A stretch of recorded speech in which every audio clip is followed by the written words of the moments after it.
Hello friends. आज हम लोग डिस्कस करेंगे कि retail banking and wealth management जो कि हमारे जेबी का चौथा पेपर होता है उसकी हमें तैयारी किस तरीके से करनी चाहिए। अभी हमारा जून 2023 में जो है मई 2023 में जो है हमारे जेबी का एग्ज़ाम हुआ था और उस एग्ज़ाम से हमें जो है एग्ज़ाम का एक पैटर्न पता लगा कि किस तरह से क्वेश्चंस जो है रिटेल बैंकिंग के आपके एग्ज़ाम में ये पूछे जाते हैं। तो उसी के बारे में हम लोग डिटेल में डिस्कशन करने वाले हैं। तो ये आपका जो बुक है, बुक में जो है टॉपिक वाइज यहाँ पे दिया गया है और इसमें ये टॉपिक वाइज पीडीएफ है, मतलब हर चैप्टर के कौन कौन से टॉपिक्स कवर है। तो मैं आपको इसमें बताऊंगी कौन कौन से टॉपिक्स हमारे एग्जाम के लिए नवंबर में जो आपका एग्जाम होगा कौन कौन से टॉपिक आपको कवर करने चाहिए जो कि आपके लिए इंपॉर्टेंट है। तो यहाँ पे लास्ट मॉड्यूल वाइज भी दिया आपकी बुक में। ठीक है, मॉड्यूल यहाँ पे सिर्फ नाम है, लेकिन मॉड्यूल ए में जैसे 4 चैप्टर है तो 4 चैप्टर में से कौन से चैप्टर में से कौन कौन से टॉपिक ज़्यादा इंपॉर्टेंट है, तो हम टॉपिक वाइज जो है डिटेल में डिस्कशन करेंगे। ठीक है, तो उससे आपको चैप्टर का तो आइडिया लग ही जाएगा, जिसमें से ज़्यादा टॉपिक आपको करने हैं तो उस चैप्टर को भी आपको अच्छे से कवर करके जाना चाहिए। तो यहाँ पे आपके टोटल 30 चैप्टर्स दिए हैं, लेकिन हम चैप्टर वाइज नहीं, हम चैप्टर के जो टॉपिक्स हैं टॉपिक वाइज जो है डिस्कशन करने वाले हैं, ताकि हमें पूरा ब्रीफ आइडिया अच्छे से मतलब डिटेल में हमें आइडिया लगेगा कि किस तरीके से हमें तैयारी करनी चाहिए। तो जो जो टॉपिक्स इंपॉर्टेंट है मैंने पहले से यहाँ पर रेड पेन से आपके लिए लिखे हुए हैं। पहले बात करते हैं मॉड्यूल ए की। इसमें आपके 4 चैप्टर्स हैं। ठीक है, इसमें से जो पहला चैप्टर है ये सिर्फ एक आपका बेसिक इंट्रोडक्शन है, तो ये चैप्टर हम लोग इसीलिए समझ रहे हैं ताकि हमें बाकी के चैप्टर समझ में आए, बट एग्जाम में से मॉडल ए के चैप्टर नंबर 1 में से ज़्यादा क्वेश्चन नहीं आते, तो ये चैप्टर आप स्किप कर सकते हैं। सेकेंड आता है आपका retail banking role within the bank.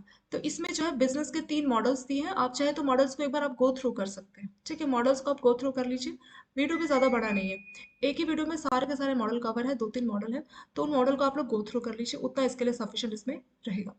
तीसरे चैप्टर की बात करते हैं। यहाँ पे आपका रिटेल और कॉर्पोरेट बैंकिंग में डिफरेंस, और इसमें एक और आपको टॉपिक दिया हुआ है तीसरे चैप्टर में, हॉरिजेंटल और organise model, vertical organise model. तो 4 टाइप के जो है बैंकों के मॉडल्स दिए हैं, उसमें आपका हॉरिजेंटल और वर्टिकल के ऊपर क्वेश्चन आपके मई 2023 में जो है पूछा गया था। ठीक है, तो अभी जो एग्जाम हुआ उसमें इसके ऊपर क्वेश्चन था, और रिटेल और कॉर्पोरेट बैंकिंग में डिफरेंस के ऊपर भी क्वेश्चन पूछा गया था। तो थर्ड चैप्टर आपको करके जाना चाहिए। ठीक है, तो ये जो इंपॉर्टेंट है उसको हम लोग कलर चेंज करते हैं हम लोग पेन का। ठीक है। ठीक है, तो थर्ड चैप्टर आपके एग्जाम के लिए काफी इंपॉर्टेंट है, तो इस चैप्टर को आपको अच्छे से करके जाना चाहिए।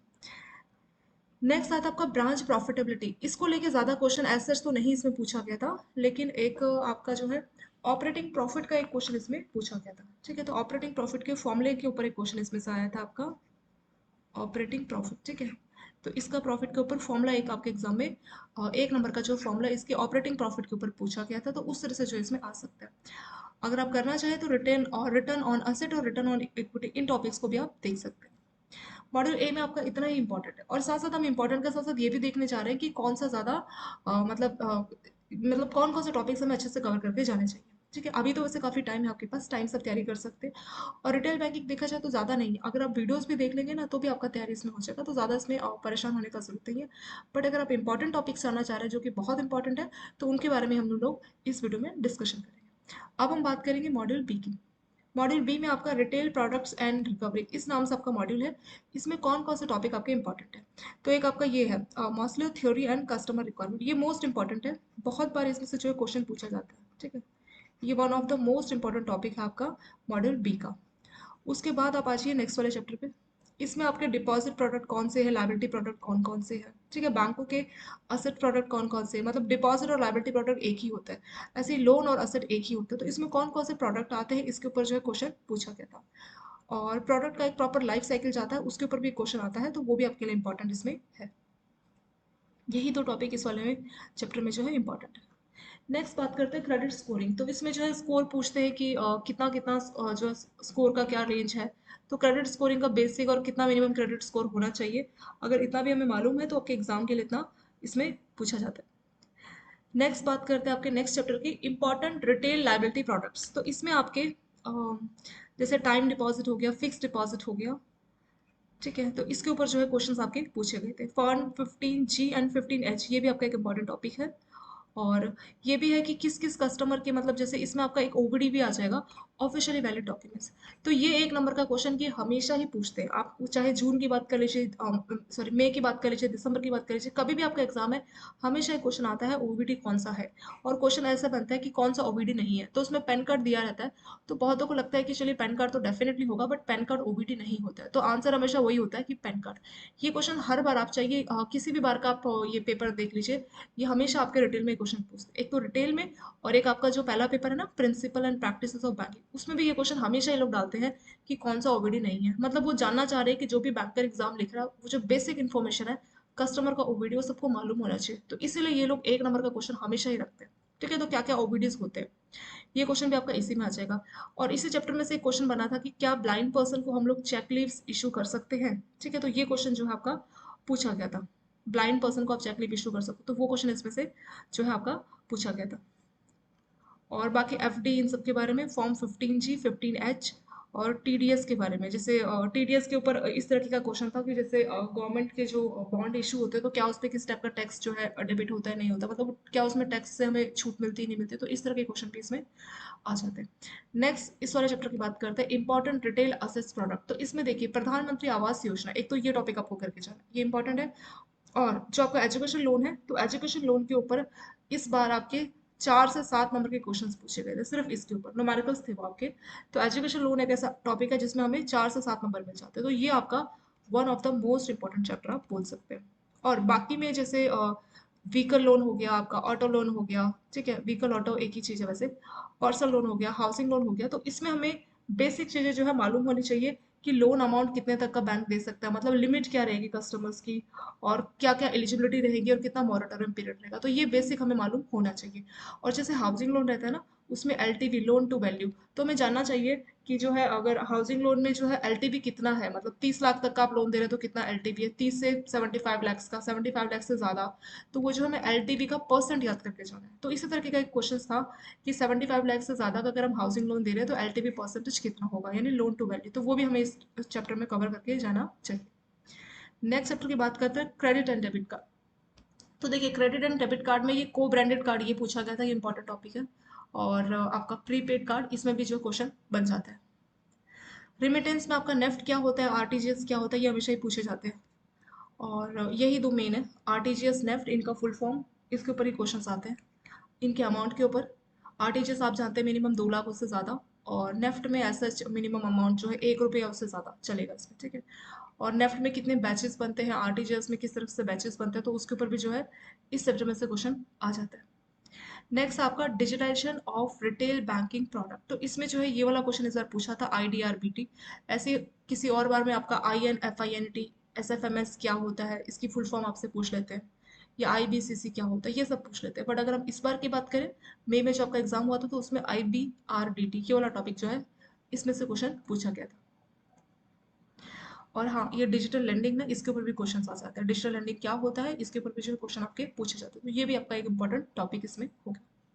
नेक्स्ट है role of artificial intelligence and technology in banking. तो एक क्वेश्चन इस तरह से था कि आर्टिफिशियल इंटेलिजेंस की जो टर्म है वो किसके द्वारा कॉइन की गई थी, मतलब ये टर्म किसने दी थी, उसका नाम पूछा गया था। और ब्लॉकचेन टेक्नोलॉजी इसी चैप्टर में है, तो ब्लॉकचेन टेक्नोलॉजी के ऊपर ऊपर भी जो है क्वेश्चन इस वाले चैप्टर में से आपके पूछे गए थे, ठीक है। तो उस टर्म में ये चैप्टर आपका इंपॉर्टेंट है, ब्लॉकचेन क्या होता है, आर्टिफिशियल इंटेलिजेंस, तो यही दो टॉपिक इसमें से इस वाले चैप्टर में जो है इंपॉर्टेंट इसमें है। नेक्स्ट है रिकवरी ऑफ रिटेल लोन, तो रिकवरी ऑफ रिटेल लोन में आपका सरफासी के ऊपर जो है क्वेश्चन पूछा जाता है। तो ये जो टॉपिक है आपका सरफासी, ये इंपॉर्टेंट है आपका, ठीक है। तो यहाँ पर मैंने लगा दिया टिक रेड कलर से, सरफासी। नेक्स्ट आपका management information system, as such इसमें से ज़्यादा क्वेश्चन नहीं आता, बट आपको बेसिक मालूम होना चाहिए कि मैनेजमेंट इन्फॉर्मेशन सिस्टम क्या होता है और ये किस तरीके से काम करता है, ठीक है। तो इतना ही आपके लिए इसमें सफिशिएंट रहेगा। सिक्योरिटाइजेशन में से एज सच कोई क्वेश्चन नहीं पूछा गया था, इसकी बस एक डेफिनेशन पूछी गई थी कि सिक्योरिटाइजेशन का मतलब क्या होता है, ठीक है। इसका बस आप डेफिनेशन करके जाएंगे तो भी इसमें सफिशिएंट है। मार्केटिंग क्या होता है, मार्केटिंग के ऊपर जो आपका क्वेश्चन पूछा गया था, ठीक है, मार्केटिंग के ऊपर जो है क्वेश्चन पूछा जाता है। और ये वाला चैप्टर कस्टमर रिलेशनशिप मैनेजमेंट इन बैंकिंग, तो इसमें जो CRM है, CRM के ऊपर जो है क्वेश्चन पूछे जाते हैं, तो ये वाला चैप्टर भी आपको करके जाना चाहिए। नेक्स्ट है service standard for retail banking, तो इसमें था कोड ऑफ बैंक कमिटमेंट, मतलब कोड ऑफ बैंक कमिटमेंट मतलब बैंकों का कोड ऑफ कंडक्ट, उसके ऊपर जो है क्वेश्चन पूछा गया था BCSBI।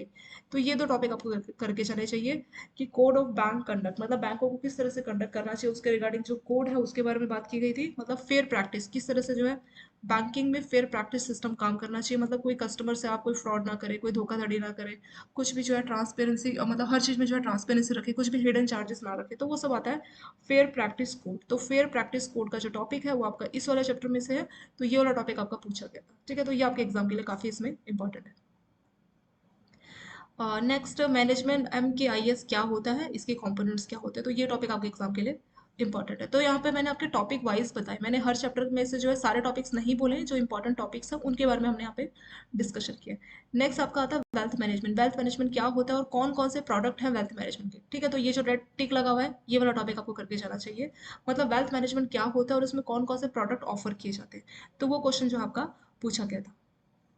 नेक्स्ट आपका इन्वेस्टमेंट मैनेजमेंट। इन्वेस्टमेंट मैनेजमेंट जो है इन्वेस्टमेंट बैंकिंग क्या होती है और पोर्टफोलियो मैनेजमेंट क्या होता है, और पोर्टफोलियो मैनेजमेंट का जो है ऑब्जेक्टिव और इसमें कौन कौन से एलिमेंट्स है, तो पोर्टफोलियो मैनेजमेंट को लेके जो है क्वेश्चन पूछे जाते हैं।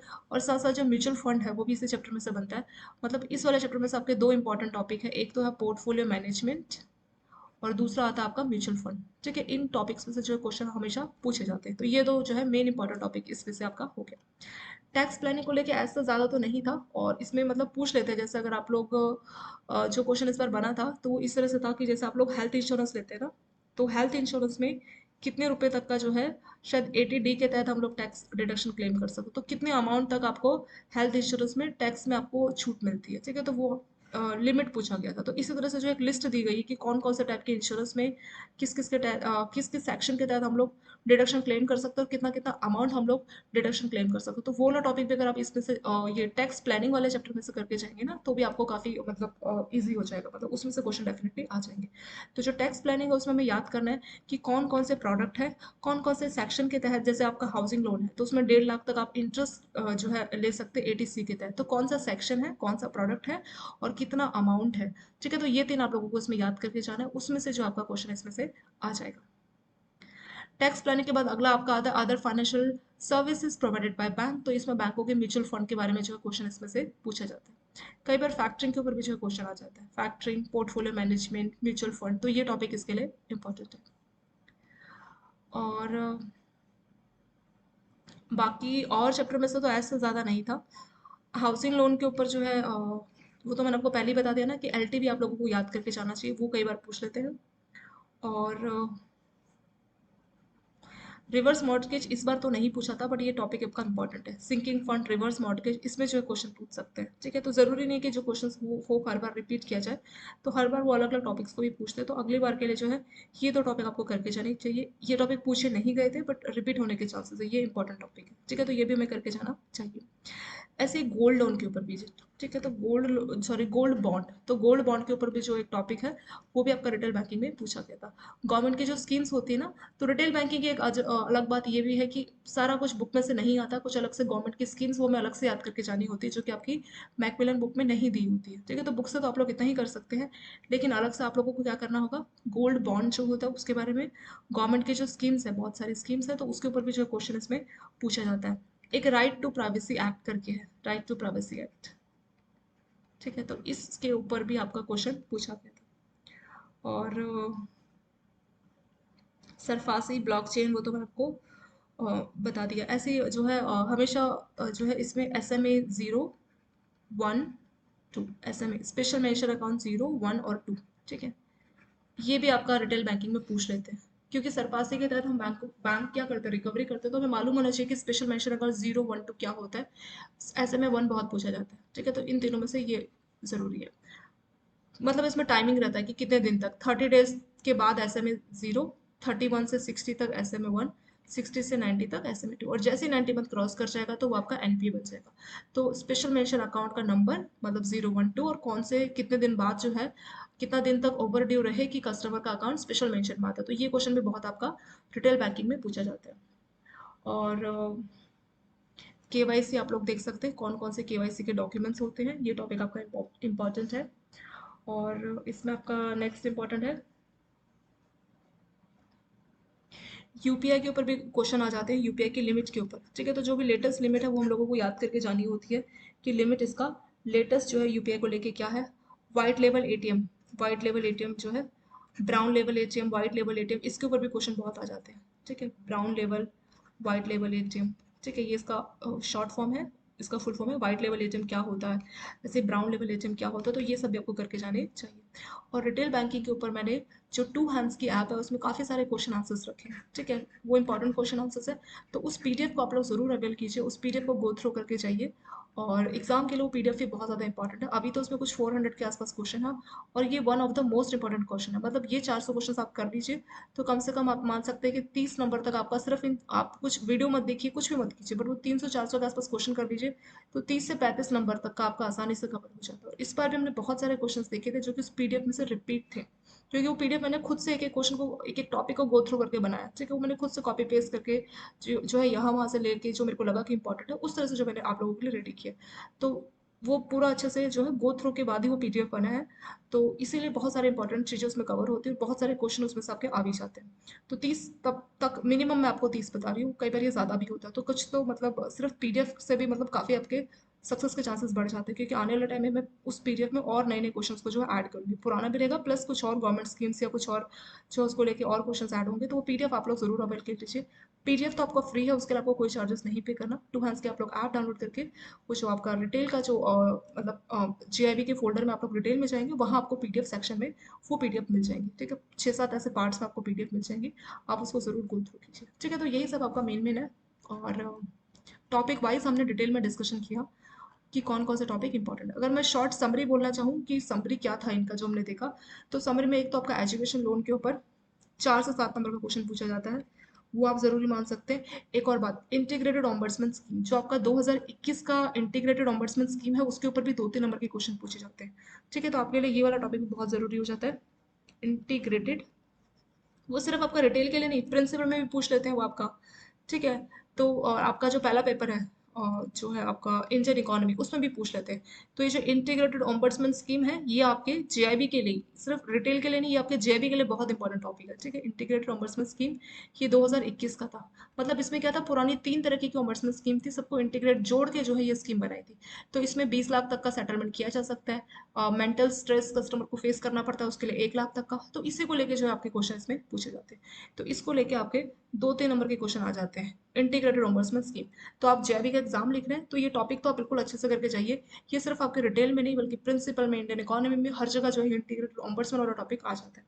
और यहाँ पे नहीं, अगर आप जेबी क्लियर करेंगे तो सेबी में भी 2-3 जगह पे ये टॉपिक दिया हुआ है। तो ये one of the most important topic है।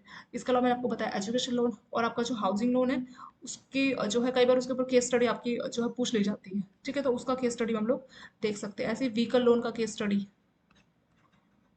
ठीक है। इन सब के ऊपर आपका केस स्टडी के ऊपर क्वेश्चन जो है आ जाता है। तो यही सब एक तरीके का समरी हो गया कि किस तरह से हमें अपनी तैयारी की शुरुआत करना, मतलब अपने एग्जाम के में तैयारी करनी चाहिए। और जितनी भी वीडियोस हैं नई बुक से सारा कुछ मैं जो है 1 बाय 1 चैप्टर वाइज जो है आप लोगों को अपलोड कर रही हूँ। तो उन वीडियोस को आप लोग साथ साथ देखते जाइए, ताकि एग्जाम टाइम में बस आप लोग वीडियो को गो थ्रू कीजिए, मतलब वीडियो को देखिए, फटाफट रिवाइज कीजिए, तो उसी से आपका काफ़ी तैयारी हो जाएगा। तो अलग से खुद से जो है ज़्यादा मेहनत आपको नहीं करना होगा। तो वैसा भी आप इसमें कर सकते हैं। चलिए शॉर्ट में गो थ्रू करते हैं कौन कौन से टॉपिक्स इंपॉर्टेंट है। एक तो मैंने आपको बताया इंटीग्रेटेड कॉमर्समेंट केस स्टडी, जैसे एजुकेशन और इन सबके ऊपर केस स्टडी आ गया। और यहाँ से समरी करते हैं। उसके बाद जो हॉरिजेंटल और वर्टिकल ऑर्गेनाइज करके जो दो मॉडल है वो, रिटेल और कॉर्पोरेट बैंकिंग का डिफरेंस, ऑपरेटिंग प्रॉफिट का फॉर्मूला, मॉस्लो थ्योरी भी बहुत ज़्यादा इंपॉर्टेंट टॉपिक है। और असेस में कौन कौन से प्रोडक्ट है और आपके लाइबिलिटी में कौन कौन से प्रोडक्ट है, ये वाला टॉपिक भी आपका इंपॉर्टेंट है। और सिबिल स्कोर क्या होता है, सीआईसी, क्रेडिट इन्फॉर्मेशंस, और कितने तक का सिविल स्कोर का क्या रेंज है, उसके ऊपर भी जो क्वेश्चन आ जाते हैं। ओवीडी, ऑफिशियली वैलिड डॉक्यूमेंट्स क्या होते हैं, एफडीआरडी के ऊपर भी जो क्वेश्चन पूछे जाते हैं। फॉर्म 15G 15H क्या होता है, टीडीएस के ऊपर भी कई बार क्वेश्चन इसमें पूछे जाते हैं। और आपका पीएमएवाई, इसके ऊपर भी क्वेश्चन आ जाता है। रूरल में जो सेक्टर है ना, रूरल हाउस होल्ड, उसका क्या लिमिट है, उसके ऊपर क्वेश्चन आते हैं। एजुकेशन लोन तो हमने देखा ही था, 4 से 7 नंबर के न्यूमेरिकल्स इसमें से पूछ ले जाते हैं। बाकी के जो बचे, जैसे कि आपका ऑटो लोन हो गया, पर्सनल लोन हो गया, एजुकेशन लोन हो गया, तो एटलीस्ट जो लोन्स है उन सबका हमें मालूम होना चाहिए कि कितना कितना लिमिट है, कितना जो है मोराटोरियम पीरियड दिया जाता है, कस्टमर का क्या एलिजिबिलिटी रहता है, कितने का लोन अमाउंट होता है। तो उन सब के बारे में हमें बेसिक नॉलेज मालूम होनी चाहिए। ऐसे आपके को ब्रांडेड कार्ड्स क्या होते हैं, प्रीपेड कार्ड्स क्या होते हैं, वो भी आपके एग्जाम में पूछे जाते हैं। नेफ्ट आरटीजीएस इनका लिमिट कितने कितने बैचेस होते हैं, इसके ऊपर भी क्वेश्चंस आते हैं। और जो है इस बार जो क्वेश्चन था वो आईडीआरबीटी के ऊपर था। ये क्या होता है, ऐसे INFINIT क्या होता है, SFMS क्या होता है, ये सब एटलीस्ट हमें बेसिक इसका बिल्कुल मालूम इसमें होना चाहिए। डिजिटल लैंडिंग क्या होता है, डिजिटल लैंडिंग, ठीक है, तो ये भी एक इंपॉर्टेंट टॉपिक आपका इसमें हो गया।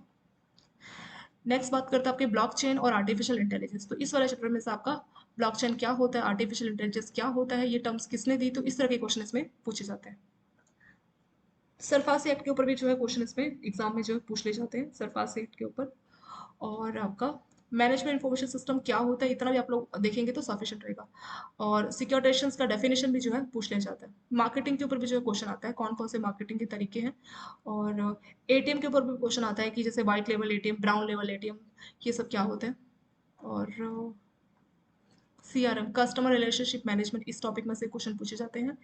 और फेयर प्रैक्टिस कोड, इसमें से आपका फेयर प्रैक्टिस कोड मतलब किस तरह से बैंकों को अपने कस्टमर को डील करना चाहिए, तो उसके ऊपर क्वेश्चन आता है। MKIS के कंपोनेंट के ऊपर क्वेश्चन आ सकता है। और वेल्थ मैनेजमेंट क्या होता है और कौन कौन से प्रोडक्ट और सर्विसेज बैंक वेल्थ मैनेजमेंट के तहत ऑफर करता है, तो इस तरीके का क्वेश्चन था एक कि इसमें से कौन सा प्रोडक्ट ऑफर नहीं किया जाता वेल्थ मैनेजमेंट के द्वारा, ठीक है, तो इस तरीके का क्वेश्चन था। तो हमें अगर मालूम होगा कि कौन कौन से प्रोडक्ट ऑफर करता है तो हम आसानी से पता कर सकते हैं ना कौन सा प्रोडक्ट नहीं ऑफर किया जाता। ऐसे इस इन्वेस्टमेंट बैंकिंग में आपका पोर्टफोलियो मैनेजमेंट, म्यूचुअल फंड, ठीक है, इन दो टॉपिक में से जो क्वेश्चन पूछे जा सकते हैं। टैक्स प्लानिंग के ऊपर भी जो क्वेश्चन आ जाता है, तो टैक्स प्लानिंग वाले चैप्टर में से हमें क्या करना है कि जैसे मान लीजिए हाउसिंग लोन में 1.5 लाख तक का आपको ATC के तहत जो है इतने तक का इनकम टैक्स में आपको रिबेट मिल जाएगी। तो कौन कौन से, जैसे हेल्थ इंश्योरेंस के तहत, लाइफ इंश्योरेंस अगर आपने कुछ भरा है उसके तहत, तो अलग अलग स्कीम्स है, अलग अलग जगह के इन्वेस्टमेंट जिसके तहत हम लोग इस सेक्शन के अंडर इतने तक का जो है टैक्स डिडक्शन क्लेम कर सकते हो, उसका जो है लिमिट आप लोगों को इसमें याद करके जाना चाहिए। और म्यूचुअल फंड में से क्वेश्चन आ सकते हैं, कई बार इंश्योरेंस के ऊपर भी जो है टॉपिक्स जो है पूछ ले जाते हैं आपके। फैक्टरिंग का टॉपिक भी इंपॉर्टेंट है, फैक्टरिंग में से भी जो क्वेश्चन पूछे जा सकते हैं। इसमें से तो इतना ही है। और सरफासी को लेके कई बार सॉरी सरसाई, सरसाई का मतलब कितने दिन के अंदर बैंकों को उसका रजिस्ट्री करना रहता है, 30 डेज करके आंसर है। तो सरसाई टॉपिक भी आप इसमें कवर कर सकते हैं, ठीक है, तो यही सब इसमें इंपॉर्टेंट है। और हाउसिंग लोन में जो कोई टैक्स बेनिफिट का क्या लिमिट है वो लिमिट आप देख सकते हैं। कैपिटल गेन में से क्वेश्चन आ सकता है, वैसे पूछा नहीं किया बट पूछ सकते हैं आपका, ठीक है, ये टॉपिक भी इंपॉर्टेंट है। टाइम वैल्यू ऑफ मनी, ये टॉपिक भी इंपॉर्टेंट है। सिंकिंग फंड, रिवर्स मॉर्गेज, ये टॉपिक वो है जो आपके पूछे नहीं गए बट आगे पूछ सकते हैं, ये इंपॉर्टेंट टॉपिक है, ठीक है, तो इनको अच्छे से कवर करना है। ऐसे गोल्ड बॉन्ड क्या होते हैं, गवर्नमेंट की स्कीम्स क्या होती है, राइट टू प्राइवेसी एक्ट क्या है, UPI में कितने तक का लिमिट है, व्हाइट लेवल या ब्राउन लेवल एटीएम क्या होते हैं, KYC के ऊपर क्वेश्चन आ सकते हैं। स्पेशल मेंशन अकाउंट 012 का क्या टाइम लिमिट है, उसके ऊपर क्वेश्चन आ सकता है। और जो इंटीग्रेटेड रिम्बर्समेंट स्कीम है आपका 2021 का, तो उस स्कीम के ऊपर 2 से 3 नंबर का क्वेश्चन आ सकता है। एजुकेशन लोन है ना, एजुकेशन लोन के ऊपर 5-6 नंबर का क्वेश्चन आता है। ऐसे व्हीकल लोन के ऊपर जो है 5-6 नंबर का केस स्टडी करके जो है पूछ लेते हैं। ऐसे हाउसिंग लोन के ऊपर भी जो क्वेश्चन आ सकता है। इस बार वैसे एजुकेशन और व्हीकल लोन के ऊपर जो है केस स्टडी पूछा गया था, तो अगली बार भी पूछ सकते हैं, और मतलब ये बहुत बार जो है रिपीट हो जाता है। और बहुत से क्वेश्चन आजकल आपका ऐसे पूछे जाता है, जैसे क्वेश्चन रहेगा, 3 आपको आंसर दिया, 1 2 ऐसे 3, ठीक है, उस क्वेश्चन के रिगार्डिंग 3 स्टेटमेंट दिया, 1 2 3। और आपको ऑप्शंस कैसे दिए होंगे कि ओनली वन, मतलब सिर्फ पहले वाला ठीक है, ये आपका ए ऑप्शन होगा। बी में रहेगा ओनली 1 and 2, पहला और दूसरा ठीक है। तीसरे में मान लीजिए लिखा है कि ओनली 1 2 and 3, ऐसा है। और चौथे में डी में दिया है कि नन ऑफ दिस। यानी हमें 3-4 स्टेटमेंट अच्छे से, हमें मतलब उस टॉपिक के बारे में हमें डिटेल में मालूम होना चाहिए, तभी हम आंसर दे पाएंगे। तो IIBF इस बार ऐसे पैटर्न ला रहा है बहुत ज्यादा कि मतलब टॉपिक के बारे में हमें पूरा मालूम होना चाहिए। तो अगर हम सिर्फ MCQ करके जाते हैं, मान लीजिए MCQ में क्या होता है कि क्वेश्चन और उसका एक आंसर, तो उससे हम लोगों ने MCQ उस टॉपिक में किया होगा, फिर भी हम आंसर नहीं दे पाएंगे। उसका रीजन है क्योंकि इस तरीके का क्वेश्चन बहुत सेट हो रहा है, और बहुत से ऐसे मैसेज आए थे कि 80% जो क्वेश्चन है इस तरीके का सेटअप हो रहा है। और इस बार आपका जो JIB है उसमें सबसे डिफिकल्ट जो है आपको इंडियन इकोनॉमी वाला पेपर लगा था, जिस हिसाब से लोगों के मैसेजेस थे। तो उसका रीजन था कि इंडियन इकोनॉमी में आपको इसी तरह से बहुत से स्टेटमेंट बेस्ड क्वेश्चन उन्होंने बनाए थे, तो वैसे डिटेल में भी ये लोग करते हैं, ठीक है, स्टेटमेंट बेस्ड। तो आपसे आपको जो है क्वेश्चन ऐसे करना है, आपको पूरा डिटेल में करना है। इसलिए मैंने आपको कहा कि जो मैंने आपको क्वेश्चन आंसर अवेलेबल कराई है, तो उसमें मैंने क्वेश्चन और उसका पूरा आंसर दिया। MCQ फॉर्मेट में बहुत ही कम क्वेश्चन रखे, ज्यादातर में मैंने क्वेश्चन और आंसर्स रखे ताकि आपको पता लग जाए कि इस टॉपिक में क्या क्या चीजें हैं, मतलब सारी चीजें हमें उससे मालूम हो जाएंगी। तो इस तरह से भी आप लोग रेडी रहिए कि इस तरह का भी क्वेश्चन पैटर्न जो है सेटअप हो सकता है, ठीक है। वीडियोस की मैंने बात की, तो वीडियोस आपको कुछ वीडियोस ऑलरेडी अपलोडेड है, कुछ वीडियोस पुरानी जो बुक है, क्योंकि पहले CIP में था आपका डिटेल ना, वहाँ से अपलोडेड है, बट मैं जो है उनको नया दोबारा से जो है नई बुक से जो है सारा कुछ रेडी कर रही हूँ, क्योंकि कुछ थोड़ा बहुत डेटा जो है वो चेंज हो गया। ठीक है, डेटा जैसे चेंज हो जाता है, तो उसी चेंज डेटा के साथ जो है नए अपडेटेड वीडियोज़ मैं आप लोगों के लिए अपलोड कर रही हूँ, वहाँ से आपको सारे अपलोडेड वीडियोज़ इसमें मिल जाएँगे। चलिए ये सारा हमने डिटेल में डिस्कशन कर लिया, जो आपका module A, B, C, D यहाँ पे लिखा हुआ है, वही सबका हमने टॉपिक वाइज़ जो वहाँ पे टॉपिक वाइज़ जो इसको पूरा डिटेल में हमने डिस्कशन किया। ठीक है, चलिए इसको आप लोग तैयारी कर लीजिए और thank you so much for watching.